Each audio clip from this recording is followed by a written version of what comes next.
Boa noite, estamos aqui para mais um estudo do livro A Loucura sob o Novo Prisma, do Dr. Adolfo Bezerra de Menezes. Vamos hoje estudar o capítulo 1. Existe no homem um princípio espiritual? Ninguém pode recusar o estudo desta questão do mais palpitante interesse para o ser humano.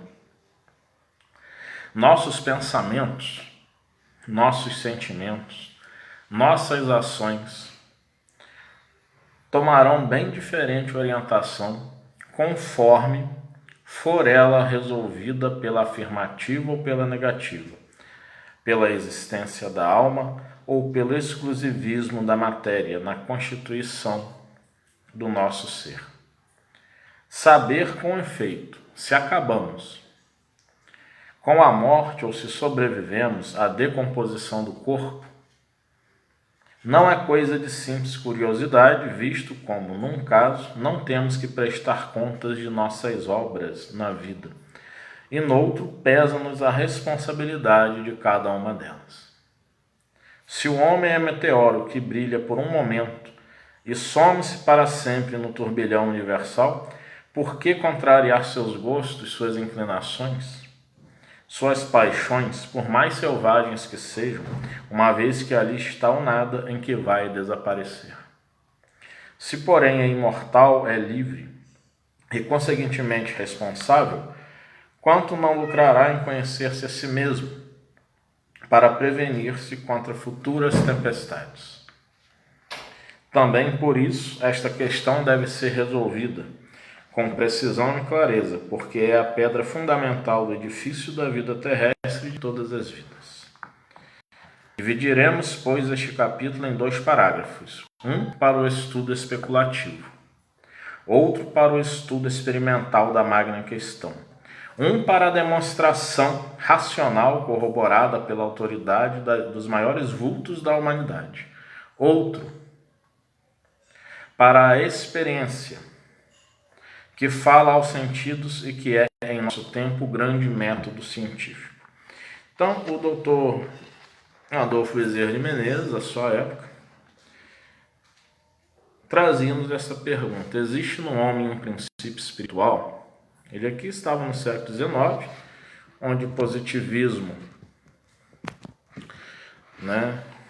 fundado por Augusto Comte, estava à tona, estava muito presente, com a inovação na metodologia da pesquisa científica, buscando a partir de experiências repetidas confirmar este ou aquele fenômeno, buscando a partir de pesquisas quantitativas, com questionários elaborados, com perguntas bem elaboradas, fazer com que então houvesse respostas aos estudos feitos, às hipóteses pensadas, para avaliar-se depois os resultados e chegar-se a uma conclusão. E o Dr. Bezerra de Menezes vem caminhando neste sentido, não estritamente do positivismo, mas no sentido de um pensar racional sobre se há um princípio espiritual, no homem, e ele diz também de uma metodologia. Hoje em dia, a questão que o Dr. Bezerra coloca no 3º parágrafo, saber com efeito se acabamos com a morte ou se sobrevivemos à decomposição do corpo não é coisa de simples curiosidade. Boa noite, Leilane. Visto como, num caso, não temos que prestar contas de nossas obras na vida, e noutro pesa-nos a responsabilidade de cada uma delas. Aqui ele fala num aspecto espiritual. Num aspecto material, nós vamos estar prestando contas desde o momento em que a gente No próprio campo da semântica, a gente observa a palavra moral e vemos que a etimologia dela vem do latim, significa costumes. E significando costumes, nós vamos percebendo que em nível de evolução da sociedade, os costumes vão se fazendo a tal ponto nesta ou naquela sociedade que há uma estruturação para que se haja uma boa convivência. Daí a geração de leis, como nós temos, a geração das condutas que são condutas aceitáveis, tidas por saudáveis, por sadias, do respeito para com o outro. Immanuel Kant falava que o homem,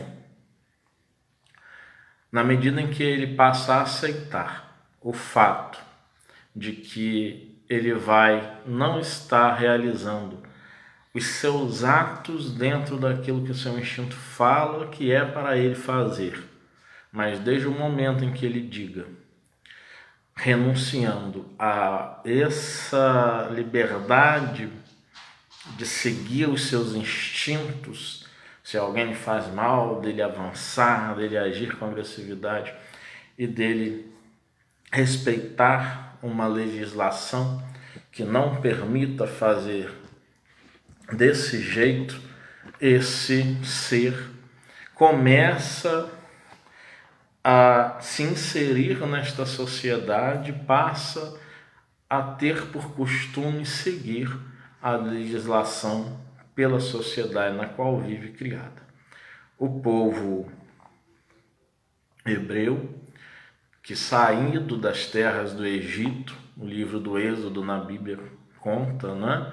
Conta-nos muito bem essa história, vai trazer na figura de Moisés aquele líder que vai estar disciplinando o seu povo. E quando fala-se, né, na lei de Talião, que aquele que fez mal possa ser apedrejado, ele não será apedrejado pura e simplesmente. Não porque eu estarei naquele momento revidando ao meu agressor, mas aguardarei ele ser levado aos sacerdotes, que então eram juízes à época, e ali, sendo então a pessoa condenada, iria-se então permitir que eu, que fui o agredido, viesse então atacar pedras. É um ato considerado de barbárie, é um ato considerado muito instintivo, agressivo, sim. Mas quando nós estudamos e vemos toda a evolução para que isto começasse a ser organizado da forma como passamos a ler na Bíblia, nós começamos a ver o quê? Uma boa administração, né? Uma gestão, e não é à toa que administradores dizem, né, que Moisés é um líder exemplar, nesse sentido de gestor, de administrador, e nós começamos a ver aí a evolução de uma sociedade, a evolução de um povo, tendo as suas leis específicas, e aí o ser renunciando a essa questão de fazer por ele mesmo, e sim de aguardar a possibilidade para fazer. Então, alguns pensadores que não têm o espírito como fundamento do seu pensar, colocam que a evolução dos costumes faz-se com que se viva bem em sociedade, independente de se ter uma crença em Deus. No entanto, quando fala-se de prestar contas da nossa vida, mesmo no campo da materialidade, nós temos que prestar contas, sim. Primeiro, dentro da nossa consciência, isso é um campo muito subjetivo, depende da construção histórica do sujeito que viemos a ser, envolve questões de família, cultura familiar, cultura social em si, na qual estamos inseridos, a cultura religiosa na qual fomos educados, envolve muitas questões. Porém, nós temos sim, sabe aquela expressão de ninguém tem nada a ver com a minha vida? Bom, se ninguém tivesse nada a ver com as nossas vidas, não teríamos regras, não teríamos leis, não teríamos um modelo de conduta saudável a ser seguida. Quando nós cometemos um erro e esse erro vai afetar a outros, sim, eu devo satisfação à sociedade. Então, neste momento, se eu erro, devo abaixar a cabeça. Se eu quero ser um ser humano digno, um homem, uma mulher com dignidade, eu abaixo a cabeça e admito meu erro e sigo adiante, não repetindo-o. Então, essa história de ninguém tem nada a ver com a minha vida precisa também ser muito bem pensada. Até que ponto ninguém tem nada a ver com a minha vida? Ninguém tem nada a ver com a minha vida desde o ponto em que estou eu, minha esposa, filhos, enteados, netos, sobrinhos, por exemplo, e um vizinho fala de um ato que diz respeito a uma conduta que é uma conduta de nossa família. Não estou falando de condutas desrespeitosas. Estou falando de uma conduta, uma coisa simples, do tipo, é um pai que não abraça muitos filhos, é uma mãe que não dá muitos cheiros, muitos beijos nos seus filhos, que não costuma falar constantemente que os ama. Bom, aí realmente não tem nada a ver, porque aqueles filhos, aqueles netos, irão dizer se sentem amados ou não por aqueles pais, por aqueles tios, por aqueles avós, por aqueles padrastos, madrastas. Eles vão dizer sobre isso. Agora, quando é o fato de eu venho e pego um homem, por exemplo, maltratando a uma mulher, batendo mesmo, agredindo fisicamente. Eu vejo um casal agredindo a uma criança. Ninguém tem nada a ver com a vida daquele casal, não é nem a vida daquele casal, mas é o que esse casal está fazendo com aquela outra vida que eles geraram, ou se não geraram, mas que estão ali buscando se fazer presentes como se fossem os geradores que estão criando, os educadores, os responsáveis, os tutores daquele ser, muitas vezes pequenino, indefeso. Então, quando nós observamos isso, cabe-nos ir aos órgãos competentes. Então, neste campo, não vai caber, ninguém tem nada a ver com a minha vida, porque a conduta que eu estou tendo é uma conduta que está afetando a outro ser e traz, um número a mais nas estatísticas de violências domésticas, que infelizmente o nosso país traz em alto número. Bom nós fazermos esses parênteses para que a gente amplie o pensamento a respeito do estudo. É muito interessante quando a gente pensa, como um amigo ontem nos falou, que esses assuntos a pessoa olha, muitas vezes nos escuta e diz assim, mas isso não tem nada a ver com o espiritismo. E o espiritismo dialoga com as diversas possibilidades, as diversas ciências exatas, naturais, humanas, com as diversas questões sociais. E se assim não fosse, por que Bezerra de Menezes teria escrito esta obra que estamos aqui estudando? Porque ele vai tratar de questões E são questões, sim, de saúde psíquica, mas que afetam a sociedade, né, em relação a essas questões da saúde mental e como isso era tratado na época dele e como isso hoje é tratado e o que os estudos dele podem colaborar conosco ainda hoje. Então, é um estudo amplo, não é um estudo de só lermos e falarmos assim, que beleza, que estudo bacana, que coisa bonita, e nós não termos compreensão do que foi dito. Nós podemos falar que foi belo, nós podemos falar que a obra é bonita, mas estarmos compreendendo a obra é fundamental. Do contrário, essa beleza será uma beleza morta. Ele diz assim: se o homem é meteoro que brilha por um momento e some-se para sempre no turbilhão universal, por que contrariar seus gostos, suas inclinações, suas paixões, por mais selvagens que sejam, uma vez que ali está o nada em que vai desaparecer? O filósofo existencialista Jean Paul Sartre já dizia que o homem está afadado a nadificar-se na morte. Na morte o homem desaparecia. É o nada.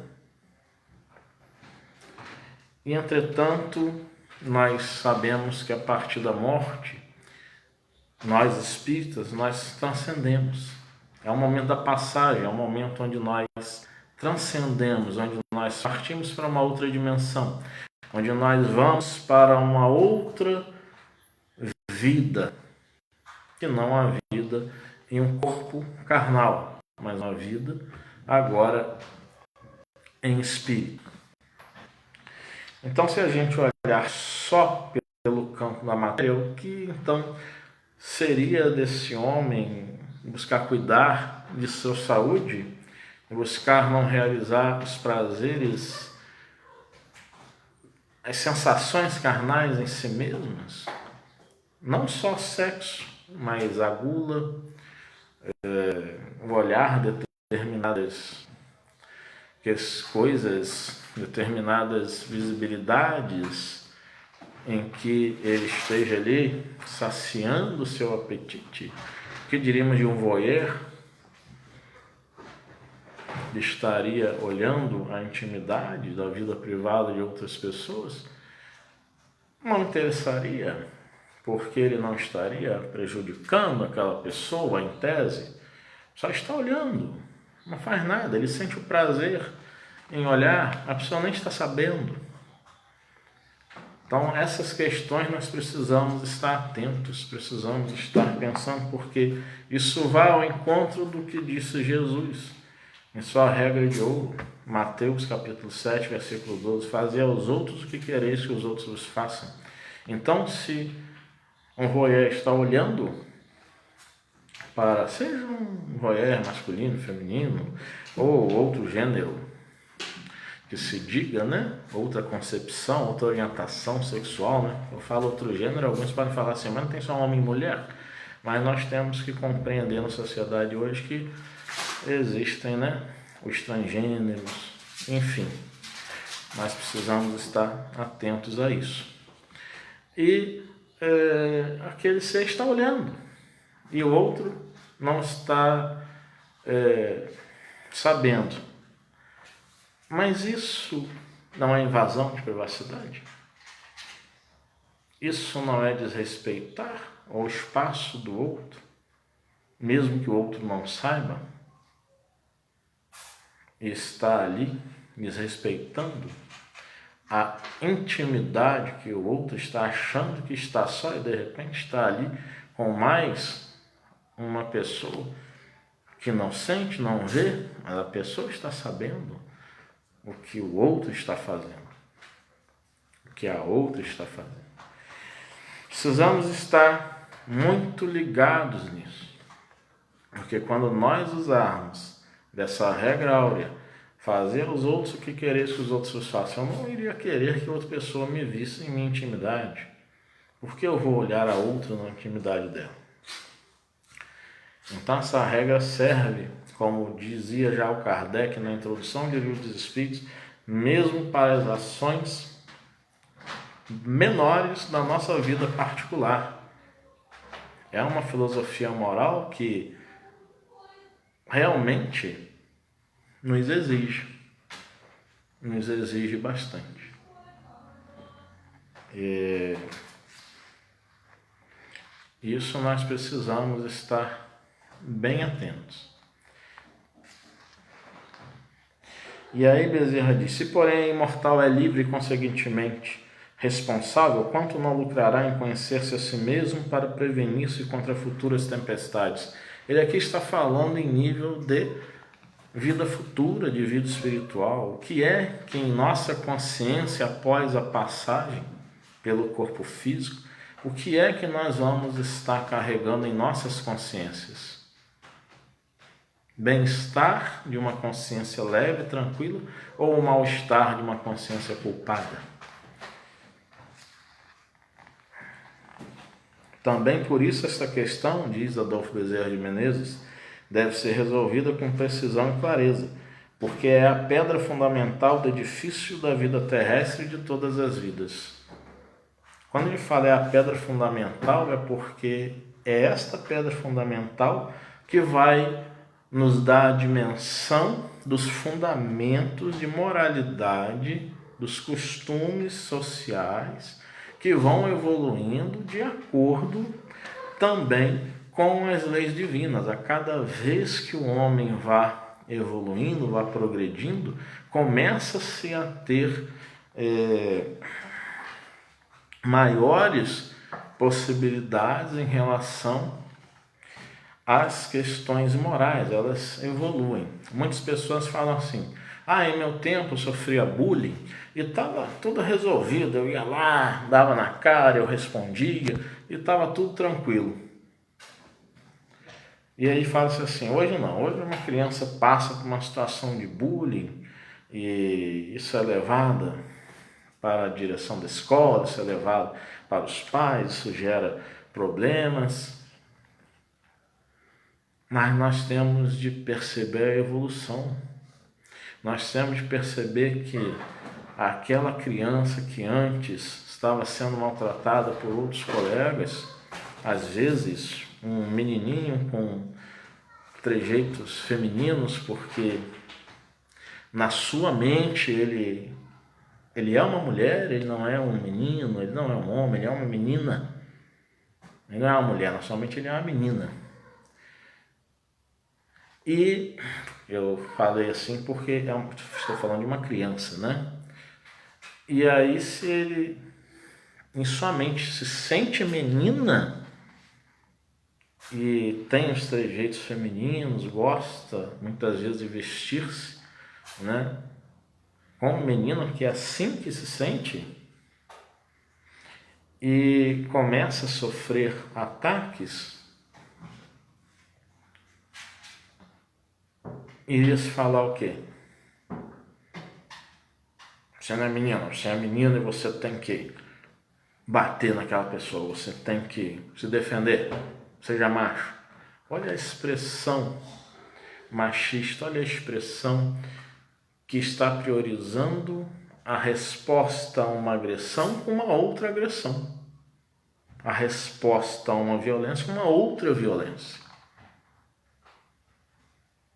E isso que nós precisamos estar atentos, muito atentos, para perceber como que as legislações, as questões da escola, da educação, em relação a essas questões de bullying, começam a trabalhar em nossas crianças outro tipo de sensibilidade, despertando nelas não uma ação violenta e uma reação violenta, mas despertando nelas uma reação inteligente,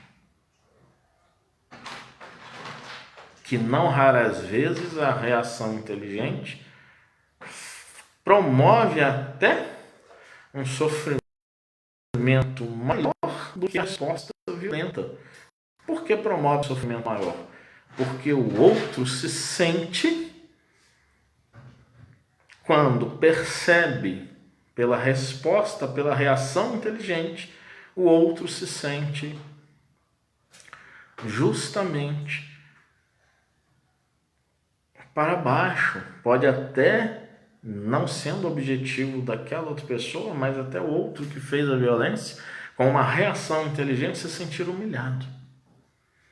A Bia colocou aí uma violência. Realmente, numa violência, nós não é agirmos e acharmos que agir assim, né, com crianças seja o caminho para uma boa educação.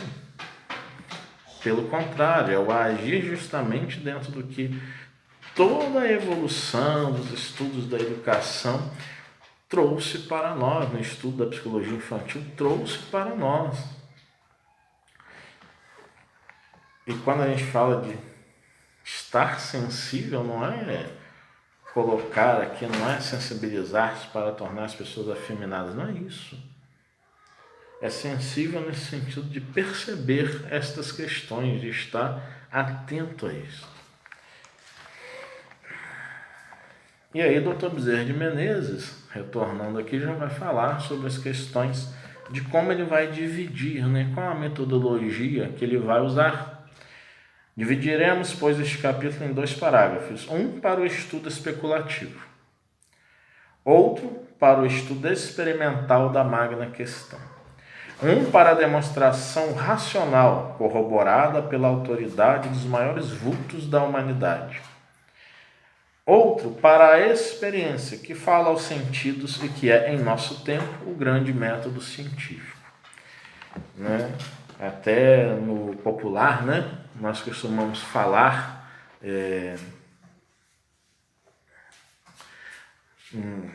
quando a gente tem uma experiência, né? Não, mas eu vivi essa experiência, né? E a gente fala aquilo como se você não viveu, então você não sabe o que eu passei, você não pode falar por mim. E não é exatamente assim em determinados campos, né? A Bia coloca respeitar sua individualidade e subjetividade. Sim, perfeito. Respeitar a individualidade e a subjetividade da criança, né, que é um sujeito em construção. Encerramos aqui esse nosso estudo, que nos traz reflexões. Eu mesmo que venho falando aqui, acabo me deparando com reflexões que vêm na hora, muitas vezes. Claro que são assuntos que eu já tenho algum certo domínio, porque é difícil hoje nós falarmos que dominamos alguns assuntos, pois há assuntos muito delicados, mas traz-nos, né, principalmente para mim que estou falando a vocês, essa percepção clara de que os diversos links com diversos assuntos que nós estudamos, quando nos deparamos com a literatura espírita atualmente, nós conseguimos ampliar e daí o estudo começa até a demorar mais um pouco. Não estou falando em relação ao tempo que nós estamos fazendo meia hora toda segunda. Mas a demorar que antes, de repente, poderíamos ler aqui essa parte desse primeiro capítulo e a partirmos para o próximo parágrafo e irmos seguindo e sem maiores explicações. E, entretanto, ou explicações que viriam, mas não desenvolveriam para outros caminhos, mostrando, né, que tudo está interligado, tudo faz parte de um processo na evolução humana. E hoje nós conseguimos fazer isso. E todos podem conseguir. Estudem, dediquem-se, orem pedindo orientação aos vossos anjos de guarda, esses guias espirituais que nos assistem, para vos inspirar na realização dessas atividades e todos nós seguirmos de uma maneira melhor. Muita paz a todos. Até o nosso próximo encontro aqui.